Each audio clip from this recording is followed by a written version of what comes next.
Ever wondered why a car suddenly zooms, a bike slows down, or a roller coaster makes your heart race? Well, that's all about what we call acceleration. And today we're breaking it down in the simplest and coolest way possible. So buckle up, get ready to learn, and let's turn motion into knowledge. So this is your lesson vlog on acceleration and let's go! Hello my dear students, welcome back to my YouTube channel. This is me, Teacher Tin, your science teacher for today. So if you're new to this channel, don't forget to subscribe, like, and hit the notification bell for more updates in Science 8.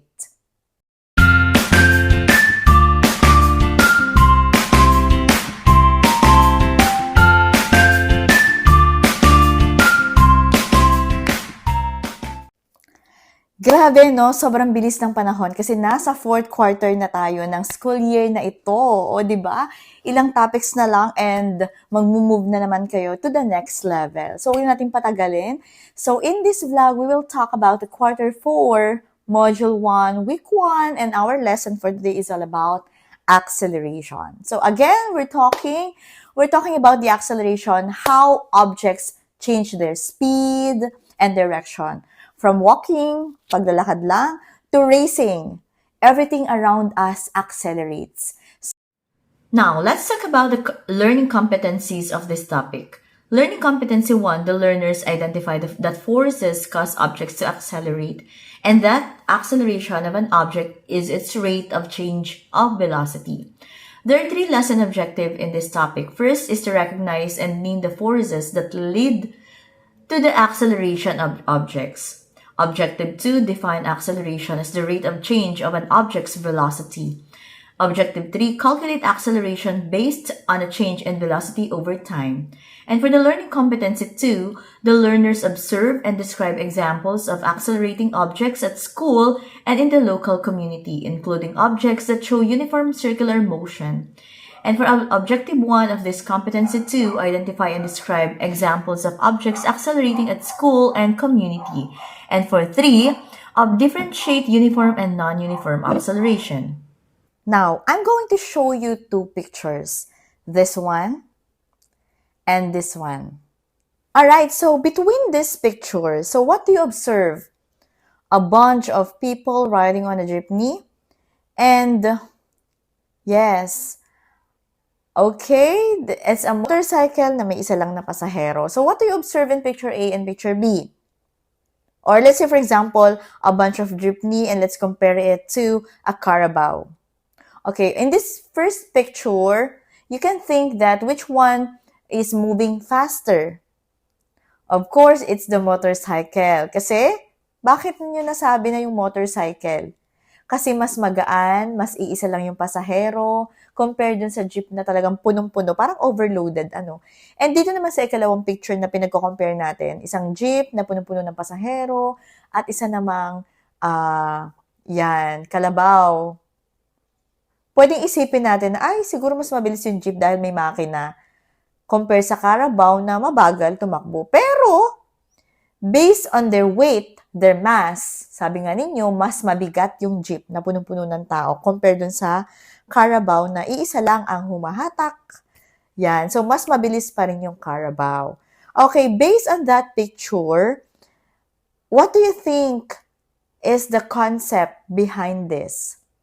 Alright, very good. So, nandyan yung tinatawag nating acceleration. Ano nga ba pag sinabi nating acceleration? How do we define acceleration? When we say acceleration, it happens when an object speeds up, slowdowns, or changes direction. Pag bumilis, kapag bumagal, o kapag nagbago ng direction. Kunwari, naglalakad ka, bigla kang nakita mo yung kaklase mo, hinabol mo, so bumilis ka ng takbo, lumiko siya, lumiko ka rin. So, meaning to say, there is an acceleration. So, always remember that in acceleration is not just only going faster. It is also slowing down sa pagbagal. Yun yung tinatawag natin na nagkakaroon ng negative acceleration kapag nag-slow down. At ang tawag naman natin doon ay deceleration. And of course, changing direction, even at constant speed. Kahit iisa yung speed niyan, kahit uniform yung speed niyan, as long as there is a change in direction, it is also still considered as acceleration. So, tatlong bagay ang kailangan nating tandaan when it comes to acceleration. Going fast, slows down, or change in direction. Alright, so question for you.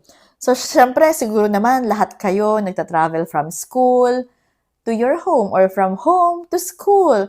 So, when you travel from home to school, do you experience uniform motion? Nakaka-experience ba kayo ng tinatawag natin na uniform motion? Yan. Pag sabi natin uniform motion, you are traveling at constant speed. Ano nga ba pag sinabi nating uniform motion? When we say uniform motion, it is a type of motion where an object moves at constant speed in a straight line, covering equal distances in equal intervals of time. So, sa madaling salita, ang objects, yung speed ng isang object at saka yung direction, hindi nagbabago. Pare-parehas lang. Kumbaga para ka naglalakad na wala man lang pagbabago sa'yo. Dire-diretso ka lang. Tapos kung ano yung bilis mo, yun din yung bilis mo simula na umalis ka ng bahay, papunta sa school. Hindi nagbago yung bilis or bagal ng paglalakad mo, pagtakbo mo, or kung ikaw man ay nakakotse, you are traveling at 20 km per hour, ganun lang kabagal. Wala rin pagliko, pakanan, pakaliwa. Yung tinatawag natin na uniform motion. At kapag uniform motion, sa palagay nyo ba may tinatawag tayong acceleration? Wala. Very good. Walang acceleration. Bakit walang acceleration? Dahil anong sabi natin, there are three key points ang acceleration. Para masabi natin na nagkakaroon ng acceleration, dapat bumibilis, bumabagal, at nagbabago ng direksyon. Kumaliwa ka, kumanan ka, or pwedeng bumaba ka, umakyat ka pataas pa north, yan. May acceleration doon. Pero kung wala, same ang speed, same ang direction, walang pagbabago. So, ibig sabihin, walang nangyaring acceleration. Okay, question. So, what do you think will happen if the vehicles we ride cannot change their speed and direction? So, for example, tumatakbo ka papuntang, may pupuntahan ka, and yung sasakyan mo, hindi nagbabago yung speed, sobrang bilis pa din, o kaya naman sobrang bagal naman, tapos wala man lang pagliko, dire-diretso lang. So, what do you think will happen?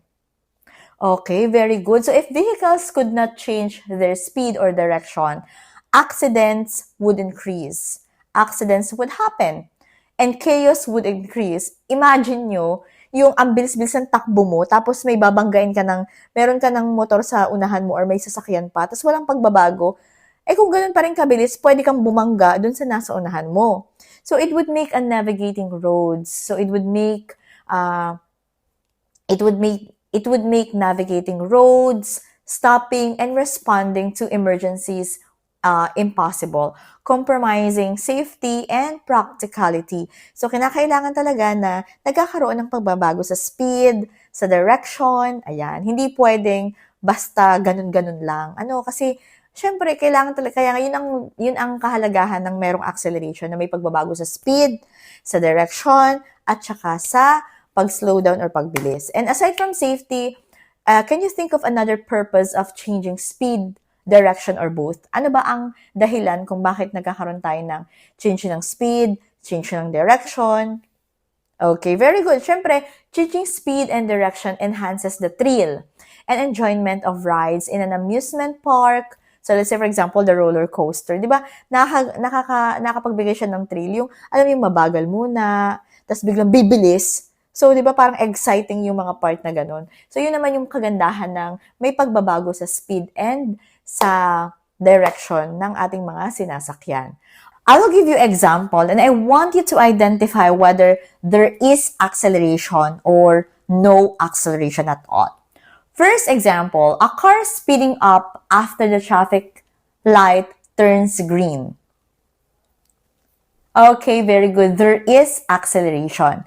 Next, a car moving straight at constant speed on a highway.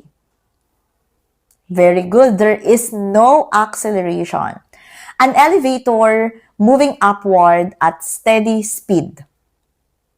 Correct. There is no acceleration.